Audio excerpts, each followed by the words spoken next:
નમસ્કાર વિદ્યાર્થી મિત્રો, છેલ્લે આપણે આયનીકરણ એન્થાલ્પી કોને કહેવાય એ વિશે આપણે એમાંથી સમજ્યા. રેડી?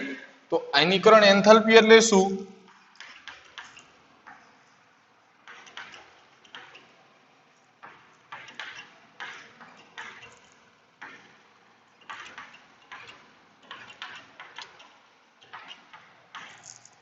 એટલે કે વાયુરૂપ તટસ્થ પરમાણુમાંથી એક ઇલેક્ટ્રોન દૂર કરવા માટેની જરૂરી ઉર્જાને આયનીકરણ એન્થાલ્પી કહેવાય. હંમેશા ઇલેક્ટ્રોન દૂર કરવા માટે ઉર્જા આપવી પડે જેથી ઉષ્મા શોષક પ્રક્રિયા હોય. એટલે કે ડેલ્ટા એચ નું જે મૂલ્ય છે, એન્થાલ્પી ફેરફારનું મૂલ્ય છે એ ધન હોય પ્લસ. હવે કોઈ પણ વાયુરૂપ તટસ્થ પરમાણુ છે એમાંથી ઇલેક્ટ્રોન તમે દૂર કરશો તો ઇલેક્ટ્રોન ક્યાંથી દૂર થાય? એની સૌથી બહારની કક્ષા, જેને આપણે બાહ્યતમ કક્ષા કહેવી. અને બાહ્યતમ કક્ષામાં જે ઇલેક્ટ્રોન રહેલા હોય એને શું કહેવાય? સંયોજકતા ઇલેક્ટ્રોન. બાહ્યતમ કક્ષામાં જે ઇલેક્ટ્રોન રહેલા હોય એને શું કહેવાય? સંયોજકતા ઇલેક્ટ્રોન. એમાંથી ઇલેક્ટ્રોન દૂર થાય. સંયોજકતા ઇલેક્ટ્રોન બાહ્યતમ કક્ષામાં રહેલા, કારણ કે બહારથી દૂર થાય ને, તો બાહ્યતમ કક્ષામાં રહેલા જે ઇલેક્ટ્રોન એને દૂર કરવા માટે ઉર્જા આપવી પડશે. પણ દરેક તત્વમાંથી એ પ્રથમ ઇલેક્ટ્રોનને દૂર કરવા માટે ઉર્જા આપો એને પ્રથમ આયનીકરણ એન્થાલ્પી કહેવાય. પછી બીજાને દૂર કરવા માટે આપો તો દ્વિતીય આયનીકરણ એન્થાલ્પી. પ્રથમ કરતા દ્વિતીય આયનીકરણ એન્થાલ્પી હંમેશા વધારે હોય. હવે એનું કારણ શું? કે ઇલેક્ટ્રોન દૂર થતો જાય તો કેન્દ્રનો અસરકારક ધન વીજભાર વધતો જાય, આકર્ષણ વધતું જાય. વધુ આકર્ષણ હોય એને દૂર કરવો હોય તો તમારે ઉર્જા પણ વધારે આપવી પડે. તો હવે આપણે એનું આવર્તી વલણ સમજવી આયનીકરણ એન્થાલ્પીનું. આવર્તમાં એનું વલણ કેવું છે અને સમૂહમાં એનું વલણ કેવું છે. તો પેલા સૌપ્રથમ લેવી આવર્તમાં. ડાબી બાજુથી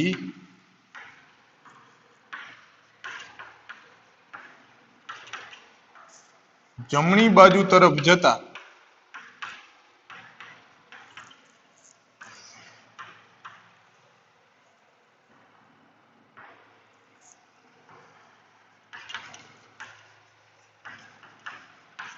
આયનીકરણ એન્થાલ્પી વધે. આયનીકરણ એન્થાલ્પીમાં શું થાય? વધારો. કઈ બાજુ? ડાબી બાજુથી જમણી બાજુ જાઓ તો આયનીકરણ એન્થાલ્પી વધે. હવે એનું જે કારણ છે એના માટે પહેલા તમારે સમજાવવું પડશે શિલ્ડિંગ અસર. શું સમજાવવું પડશે? શિલ્ડિંગ અસર. હવે કોઈ પણ તત્વ લો, તમે બાહ્યતમ કક્ષામાંથી ઇલેક્ટ્રોન દૂર કરશો તો કેન્દ્ર અને બાહ્યતમ કક્ષા વચ્ચે, કારણ કે આયનીકરણ એન્થાલ્પી છે એનો સીધો અર્થ, એનો પર્યાય એ પરમાણ્વીય ત્રિજ્યા સાથે તમે જોડી શકો. પરમાણ્વીય ત્રિજ્યાનો સંબંધ આકર્ષણ સાથે. તો જે બાહ્યતમ કક્ષામાંથી તમે ઇલેક્ટ્રોન દૂર કરશો એ બાહ્યતમ કક્ષા અને કેન્દ્ર વચ્ચે, પેજ નંબર 86 ઉપર જોશો,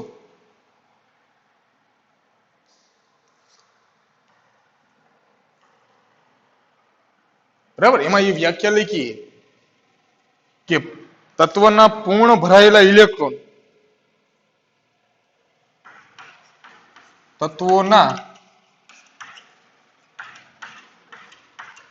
અંદરની કક્ષાના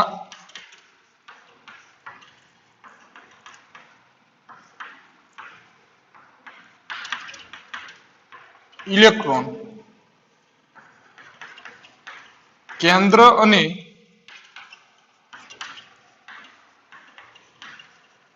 બાહ્યતમ કક્ષાના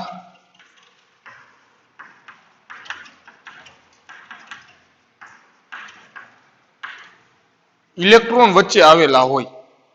એ વચ્ચે આવેલા હોવાથી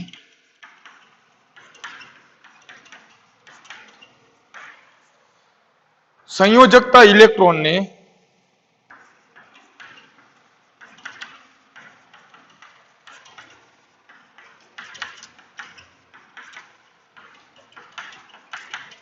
કેન્દ્રથી પરિરક્ષિત કરે છે. તેને શિલ્ડિંગ અથવા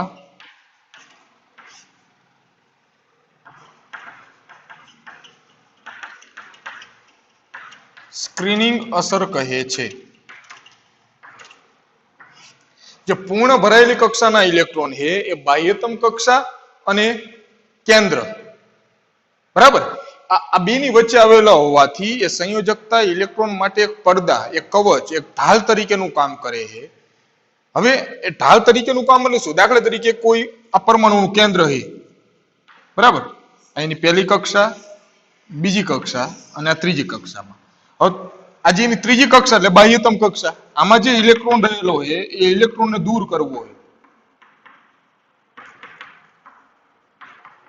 એની બાહ્યતમ કક્ષા કહો અથવા સંયોજકતા કક્ષા અથવા સંયોજકતા ઇલેક્ટ્રોન. રેડી? કારણ કે બાહ્યતમ કક્ષામાં રહેલા જે ઇલેક્ટ્રોન હોય એને સંયોજકતા ઇલેક્ટ્રોન કહેવાય.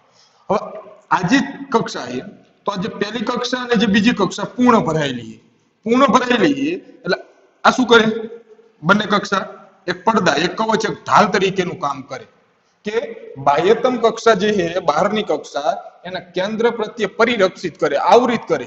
એટલે કે આ જે કેન્દ્રની જે અસર છે, કેન્દ્રનું આકર્ષણ બધી કક્ષા તરફ થાય, પરંતુ આ પૂર્ણ ભરાયેલી જે કક્ષા છે અહીંયા ઢાલ તરીકેનું કામ કરે. એટલે કેન્દ્રનો જેટલો પણ વીજભાર હોય એ પૂરેપૂરો વીજભાર આ બાહ્યતમ કક્ષાને મળતો નથી. પૂરેપૂરા વીજભારની અસર બાહ્યતમ કક્ષા ઉપર નથી થતી. કેમ? તો કે પૂર્ણ ભરાયેલી કક્ષા. પૂર્ણ ભરાયેલી જે કક્ષાઓ છે એક ઢાલ, એક પડદા તરીકેનું કામ કરે. જે બાહ્યતમ કક્ષાના ઇલેક્ટ્રોન છે એના કેન્દ્ર તરફના આકર્ષણમાં એ ઘટાડો કરે. કોણ? આ પૂર્ણ ભરાયેલી કક્ષાઓ. કેન્દ્રને જે બાહ્યતમ કક્ષા તરફનું આકર્ષણ અથવા બાહ્યતમ કક્ષાને કેન્દ્ર તરફનું જે આકર્ષણ હોય, જેટલો વીજભાર એના ઉપર હોવો જોઈએ એટલો વીજભાર એના ઉપર અસરકારક રહેતો નથી, એના કરતા ઓછો રહે. તો આજે પૂર્ણ ભરાયેલી કક્ષાઓ છે એક શિલ્ડ, એક ઢાલ તરીકેનું કામ કરે. એ અસરને શું કહેવાય? એ શિલ્ડિંગ અથવા સ્ક્રીનિંગ અસર. સ્ક્રીન એટલે પડદા, શિલ્ડ એટલે ઢાલ. રેડી? એ સ્ક્રીનિંગ અથવા શિલ્ડિંગ અસર કહેવાય. પૂર્ણ ભરાયેલી કક્ષા જેમ જેમ વધતી જાય એમ શિલ્ડિંગ અસર પણ વધે. પૂર્ણ ભરાયેલી કક્ષા વધે તેમ શિલ્ડિંગ અસર વધે. રેડી? પૂર્ણ ભરાયેલી કક્ષા જેમ વધતી જાય એમ શિલ્ડિંગ અસરમાં શું થાય? વધારો. શિલ્ડિંગ અસર જેમ વધે એમ બાહ્યતમ કક્ષાને કેન્દ્ર તરફનું આકર્ષણ ઘટે.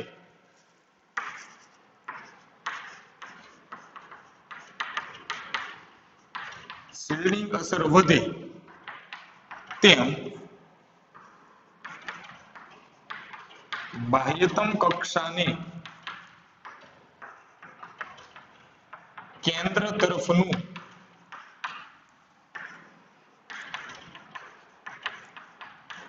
આકર્ષણ ઘટે. જો શિલ્ડિંગ અસર ઘટે તો આ એક ક્રમ તમે લખી શકો કોની વચ્ચે?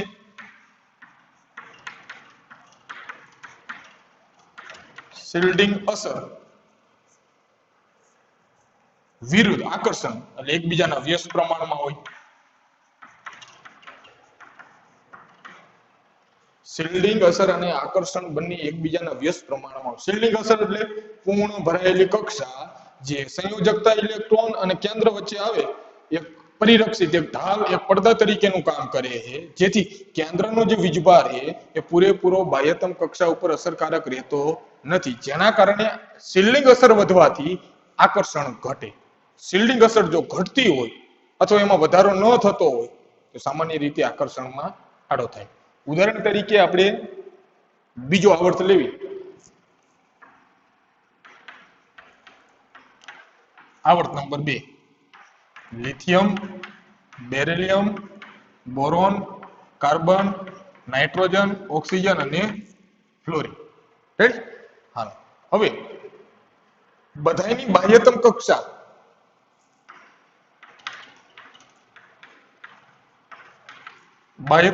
કઈ હોય? બીજી.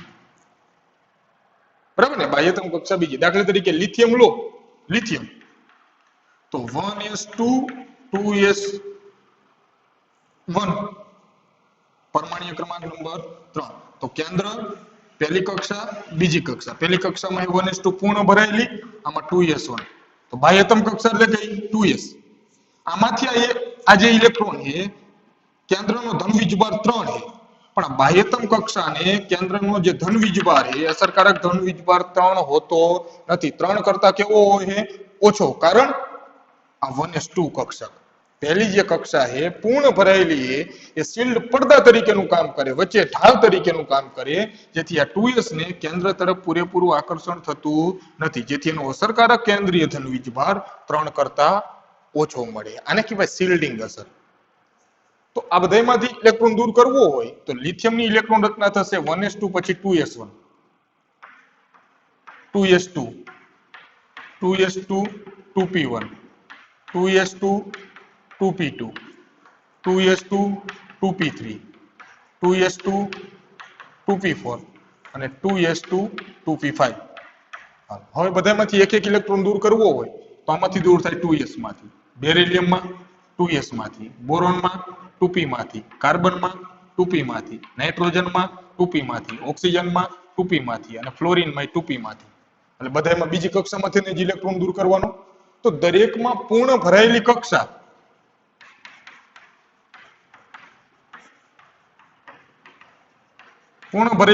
એ પહેલા નંબરની 1s2. રેડી? તો બધામાં શિલ્ડિંગ અસર તો એક સમાન હશે, કારણ કે એક જ કક્ષા પૂર્ણ ભરાયેલી છે. આવર્તમાં તમે જશો તો દરેકમાં બાહ્યતમ કક્ષાનો મુખ્ય ક્વોન્ટમ અંક સમાન હોય, તો પૂર્ણ ભરાયેલી કક્ષા પણ સમાન હોય. પરંતુ જેમ જેમ તમે આગળ જતા જશો એમ કેન્દ્રનો ધન વીજભાર વધતો જાય તો આકર્ષણ પણ વધતું જાય, જેથી આવર્તમાં ડાબી બાજુથી જમણી બાજુ જતા શિલ્ડિંગ અસર કરતા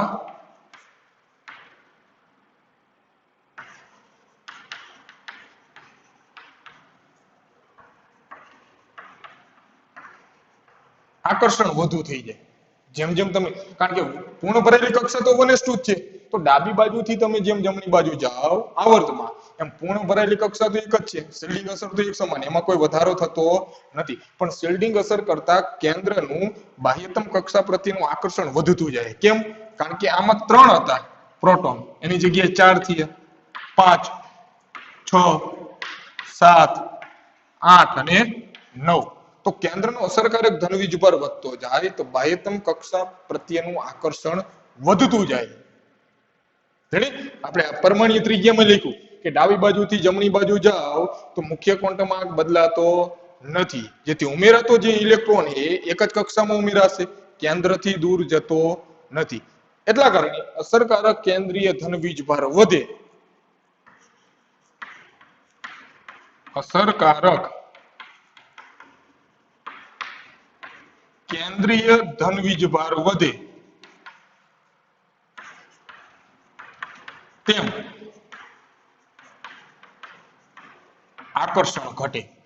બરાબર ને? હવે આકર્ષણ ઘટે, સૌથી ઓછું આકર્ષણ ક્યાં હશે? સોરી, અસરકારક કેન્દ્રીય ધન વીજભાર જેમ વધે છે એમ આકર્ષણ પણ વધતું જાય છે. તો સૌથી ઓછું આકર્ષણ ક્યાં હશે? લિથિયમમાં. તો લિથિયમની બાહ્યતમ કક્ષામાં રહેલો જે ઇલેક્ટ્રોન છે, હાલો ફ્લોરિન પછી આગળ હજી આવે 10 number neon, 1s2, 2s2, 2p6. લિથિયમમાં સૌથી ઓછું આકર્ષણ, કારણ કે એનું કદ એ મોટું હોય. કદ કેમ મોટું હોય? કારણ કે આકર્ષણ ઓછું હોય. તો આમાં જે 2s1 ઇલેક્ટ્રોન છે એ કેન્દ્ર પ્રત્યે એનું જે આકર્ષણ છે એ આકર્ષણ ઓછું છે. આકર્ષણ ઓછું હોય તો ઇલેક્ટ્રોનને દૂર કરવા માટે તમારે ઓછી ઉર્જા આપવી પડશે. ઉર્જા ઓછી તો આયનીકરણ એન્થાલ્પી ઓછી. એના કરતા બેરિલિયમમાં જાઓ તો બેરિલિયમમાં લિથિયમ કરતા બાહ્યતમ કક્ષા પ્રત્યેનું આકર્ષણ વધારે છે. વધારે આકર્ષણ છે અને એ ઇલેક્ટ્રોનને દૂર કરવો હોય તો ઉર્જા તમારે વધારે આપવી પડે. તો આકર્ષણ વધુ તેમ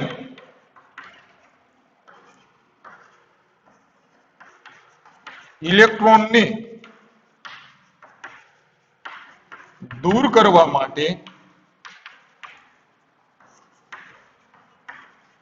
વધુ ઉર્જાની જરૂર પડે, જેથી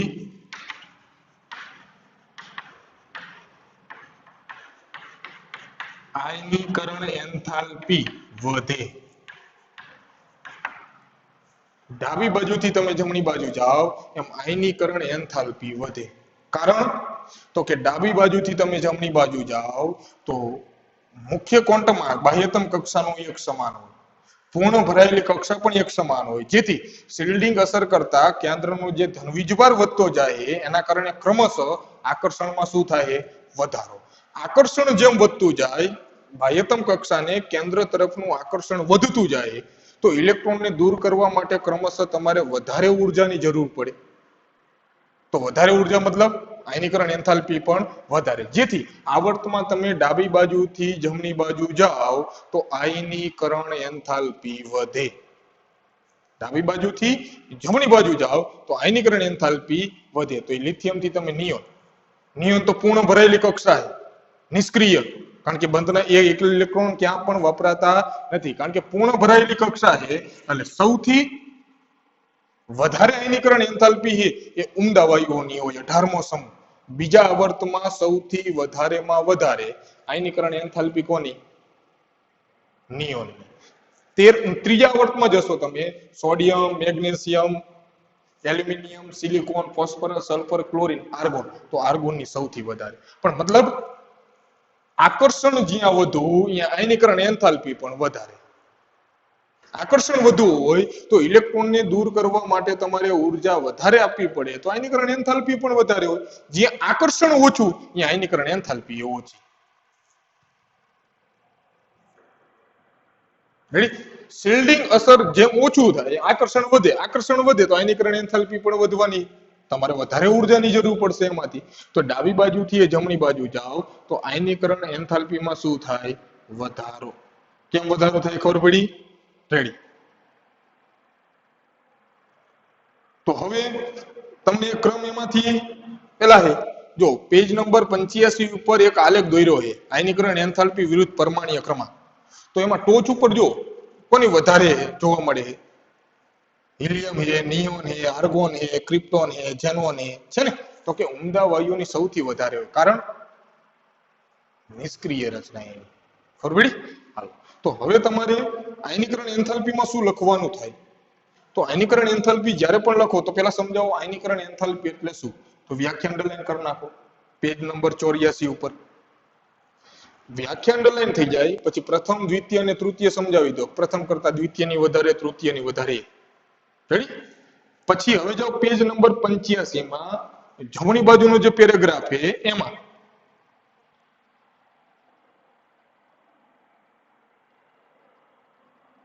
પાંચમી લાઈનમાં આવર્તમાં ડાબીથી જમણી તરફ જતા પ્રથમ આયનીકરણ એન્થાલ્પીનું મૂલ્ય વધે છે, જ્યારે સમૂહમાં ઉપરથી નીચે તરફ જઈએ છીએ ત્યારે પ્રથમ આયનીકરણ એન્થાલ્પીનું મૂલ્ય ઘટે છે. એટલું અંડરલાઈન કરી નાખો. સૌથી છેલ્લી લાઈનથી તત્વોમાં અંદરની કક્ષામાં આવેલા ઇલેક્ટ્રોન કેન્દ્ર અને સંયોજકતા ઇલેક્ટ્રોન વચ્ચે આવેલા હોવાથી તે સંયોજકતા ઇલેક્ટ્રોનને કેન્દ્રથી પરિરક્ષિત કે આવરિત કરે છે. આ અસરને શિલ્ડિંગ કે સ્ક્રીનિંગ અસર કહે છે. શિલ્ડિંગ અસરના કારણે પરમાણુના સંયોજકતા ઇલેક્ટ્રોન માટે અસરકારક કેન્દ્રીય વીજભાર કેન્દ્રમાં રહેલા વાસ્તવિક કેન્દ્રીય વીજભારથી ઓછો હોય.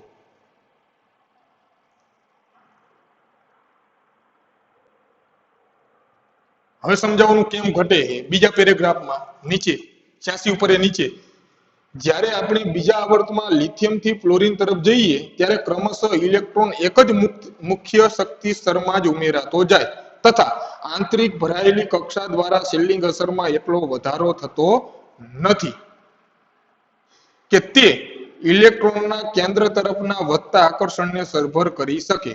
આવી પરિસ્થિતિમાં અસરકારક કેન્દ્રીય વીજભાર દ્વારા બાહ્યતમ ઇલેક્ટ્રોન પર લાગુ પડતી આકર્ષણ અસર તેના પર લાગુ પડતી શિલ્ડિંગ અસર કરતા વધી જાય. તેથી બાહ્યતમ ઇલેક્ટ્રોન વધુ મજબૂતાઈથી બંધાયેલા રહે છે. આમ આવર્તમાં ડાબીથી જમણી તરફ આગળ વધતા તત્વોની આયનીકરણ એન્થાલ્પીના મૂલ્યોમાં વધારો થાય છે.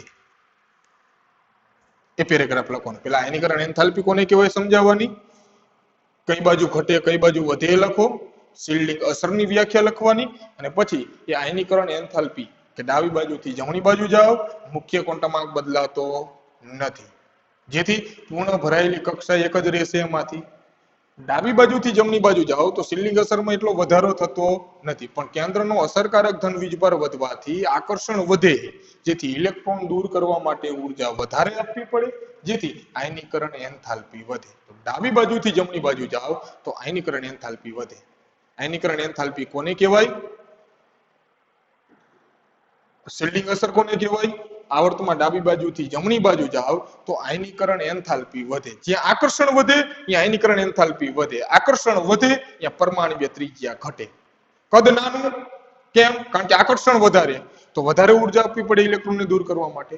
કદ મોટું, કારણ કે આકર્ષણ ઓછું, તો તમારે ઓછી ઉર્જા આપવી પડે ઇલેક્ટ્રોનને દૂર કરવા માટે. એવી રીતે લિથિયમ. તો તમે જોશો એમાંથી ત્રીજા વર્ગમાં જોશો તો સોડિયમમાં સૌથી ઓછી જરૂર પડે, એના કરતા વધારે મેગ્નેશિયમ, ક્રમશઃ આગળ. તો સૌથી ઓછામાં ઓછી આયનીકરણ એન્થાલ્પી કયા સમૂહની હોય? સૌથી ઓછામાં ઓછી આયનીકરણ એન્થાલ્પી કયા સમૂહની હોય? તો કે સમૂહ number 1 alkali. Lithium, sodium, potassium, rubidium, caesium, francium. પહેલા સમૂહની આયનીકરણ એન્થાલ્પી સૌથી ઓછી હોય કે એમાંથી એક ઇલેક્ટ્રોન દૂર કરવો હોય તો એ સરળતાથી દૂર થઈ જાય, સરળતાથી. સૌથી વધારે કોની હોય? તો કે સમૂહ નંબર 18 ઉમદા વાયુઓ અથવા નિષ્ક્રિય વાયુઓ. કારણ કે પૂર્ણ ભરાયેલી કક્ષા છે, જેથી એ નિષ્ક્રિય છે, અષ્ટક રચના એની પૂર્ણ છે, તો આકર્ષણ સૌથી એમાં વધારે હોય. એને તમારે દૂર કરવો હોય તો સૌથી વધારે ઉર્જા આપવી પડે. તો સૌથી ઓછી આયનીકરણ એન્થાલ્પી કોની? સમૂહ નંબર 1 આલ્કલી. સૌથી વધારે આયનીકરણ એન્થાલ્પી કોની? સમૂહ નંબર 18 ઉમદા વાયુઓ અથવા નિષ્ક્રિય વાયુઓ. ખબર પડી આવર્તમાં? તો આવર્ત પછી લેવી હવે આગળ સમૂહમાં.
કેવી રીતે લખવાનું ખબર પડી? અંડરલાઈન કરાવો એમાંથી થિયરી માટે પ્રશ્ન.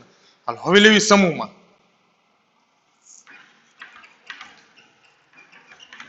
સમૂહમાં ઉપરથી નીચેની તરફ જતા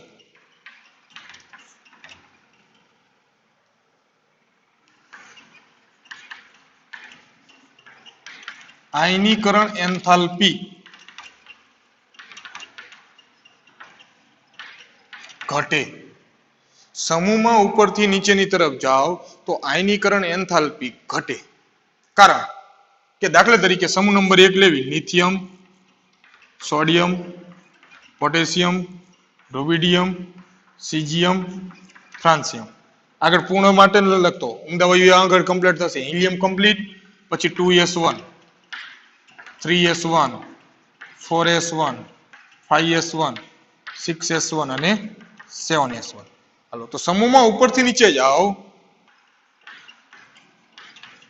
એમ પરમાણ્વીય ક્રમાંક વધે.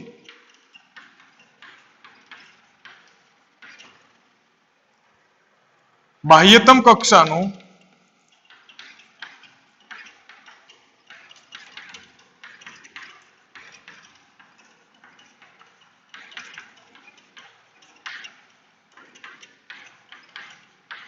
મુખ્ય ક્વોન્ટમ આંક પણ વધે.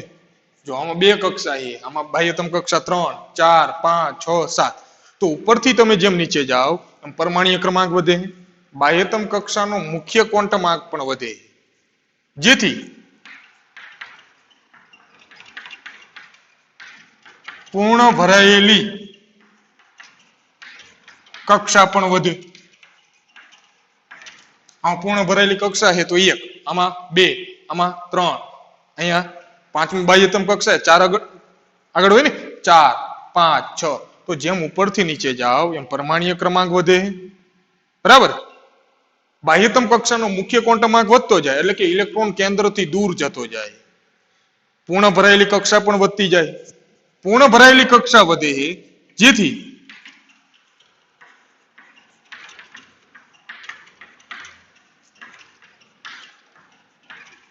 શિલ્ડિંગ અસર એ વધે કેન્દ્રનો ધન વીજભાર વધતો જાય પણ ઇલેક્ટ્રોન કેન્દ્રથી દૂર થતો જાય જે પૂર્ણ ભરેલ લિથિયમ છે તો લિથિયમમાં એક જ કક્ષા શિલ્ડિંગ અસર કરશે સોડિયમમાં લિથિયમ સોડિયમ માટે દૂર કેન્દ્ર પહેલી બીજી અહીંયાથી ઇલેક્ટ્રોન કાઢવાનો તો એમાં પૂર્ણ ભરેલી કક્ષા કેટલી છે 2 તો લિથિયમ કરતા સોડિયમમાં શિલ્ડિંગ અસર કેવી હશે વધારે શિલ્ડિંગ અસર વધારે મતલબ બાહ્યતમ કક્ષાનું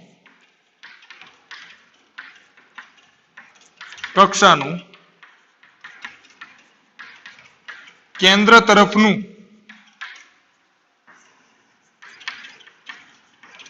આકર્ષણ ઘટે ઉપરથી નીચે જાઓ તો એનો મુખ્ય ક્વોન્ટમાંક બદલાઈ જાય એટલા માટે ઇલેક્ટ્રોન કેન્દ્રથી વધારે ને વધારે દૂર થતો જાય પૂર્ણ ભરાયેલી કક્ષાએ વધતી જાય જેથી શિલ્ડિંગ અસર પણ વધતું જાય સ્ક્રીનિંગ અસર જેથી બાહ્યતમ કક્ષાને કેન્દ્ર તરફનું જે આકર્ષણ એ આકર્ષણ ઘટતું જાય જેથી ઇલેક્ટ્રોન દૂર કરવા માટે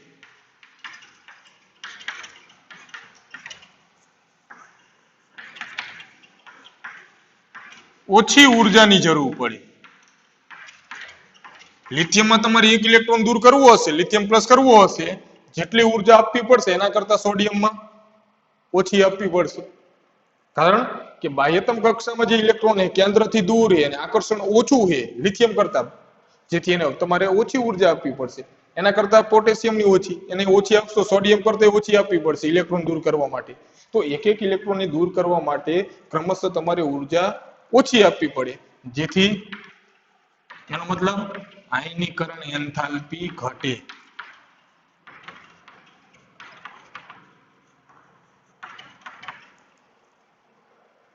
તો સમૂહમાં તમે ઉપરથી નીચે તરફ જાઓ એમાં આયનીકરણ એન્થાલ્પી ઘટે કારણ કે પરમાણ્વીય ક્રમાંક વધવાની સાથે એનો મુખ્ય ક્વોન્ટમાંક વધતો જાય જેથી ઇલેક્ટ્રોન કેન્દ્રથી વધુ ને વધુ દૂર થતો જાય પૂર્ણ ભરાયેલી કક્ષા વધતી જાય તો શિલ્ડિંગ અસર વધે જેથી બાહ્યતમ કક્ષાનું કેન્દ્ર તરફનું આકર્ષણ ઘટે આકર્ષણ ઓછું છે હવે એવા ઇલેક્ટ્રોનને દૂર કરવો હશે તમારે તો ઓછી ઉર્જા આપવી પડશે જેથી ક્રમશઃ આપવી પડતી ઉર્જા ઘટતી જાય એનો મતલબ આયનીકરણ એન્થાલ્પી ઘટે તો જ્યાંથી અંડરલાઈન પૂરી કરી હતી પેજ નંબર 86 ઉપર શિલ્ડિંગ અસર છે આવર્તનું છે એના નીચે સમૂહનું છે તેથી બાહ્યતમ આવર્તમાં ડાબી તરફથી જમણી તરફ જતા આયનીકરણ એન્થાલ્પીના મૂલ્યો વધે તે જ રીતે સમૂહમાં ઉપરથી નીચે તરફ જતા બાહ્યતમ ઇલેક્ટ્રોન કેન્દ્રથી વધુ દૂર જતા જાય તથા આંતરિક ઇલેક્ટ્રોનના કારણે કેન્દ્ર પર શિલ્ડિંગ અસર વધુ હોય આવી પરિસ્થિતિમાં સમૂહમાં ઉપરથી નીચે તરફ જતા અસરકારક કેન્દ્રીય વીજભારની સરખામણીમાં